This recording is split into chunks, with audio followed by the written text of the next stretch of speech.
Hi folks, David Waring here again with InformedTrades.com and today's lesson of the day. In our last lesson we finished up our module on how to place trades in the futures market with a look at transaction costs.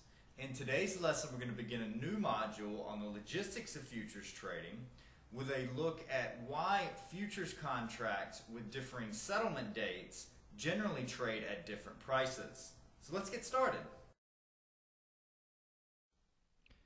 As we discussed in previous lessons, futures contracts for the same underlying instrument differ depending on the settlement date of the contract. As an example, the E-mini S&P futures trade for settlement in several months out into the future in what is known as the March quarterly cycle. The March quarterly cycle is futures contracts with settlement dates starting in March and then each quarter for a specified number of months. For the E-mini S&P, this means that you can trade contracts for settlement in March, June, September, and December, and then March of the following year. Crude oil, on the other hand, trades for delivery in all 12 months of the year and for many years out into the future. While the majority of individual futures traders trade only the active contract, which is generally the contract closest to settlement, the informed trader will want to understand how the contracts with differing settlement dates move in relation to one another. In addition to providing insight into potential future price action, there are also strategies that some traders use to trade this price difference, which we will discuss in later lessons. Now that we understand this, let's take a look at why futures contracts for the same underlying instrument generally trade at differing prices depending on their settlement date.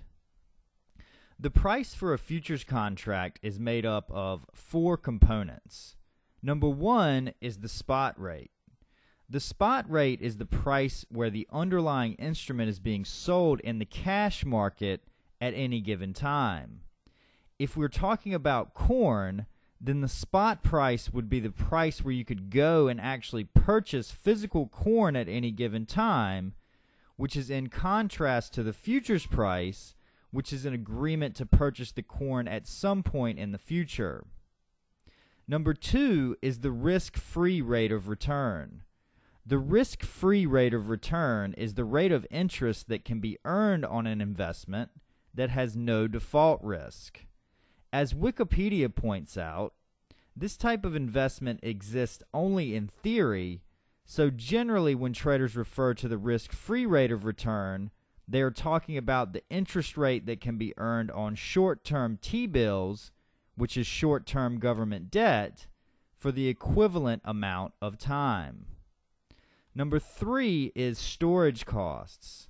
For physical commodities such as precious metals like gold, agricultural products like corn, or energy products such as oil, there is a cost associated with having to store the commodity, which is reflected in the price of the futures contract.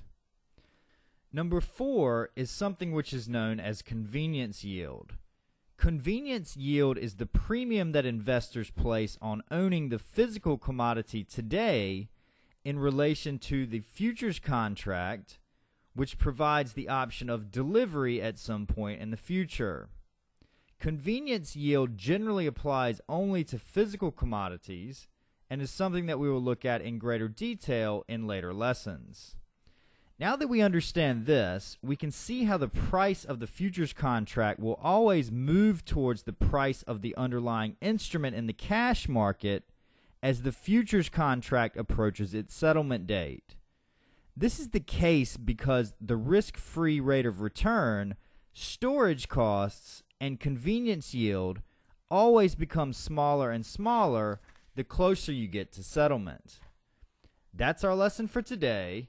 In our next lesson, we will learn why it is important for traders to understand what we have learned in this lesson and about something which is known as the futures price curve, so I hope to see you then. As always, if there's any questions or comments, please feel free to leave them in the comment section below. and good luck with your trading.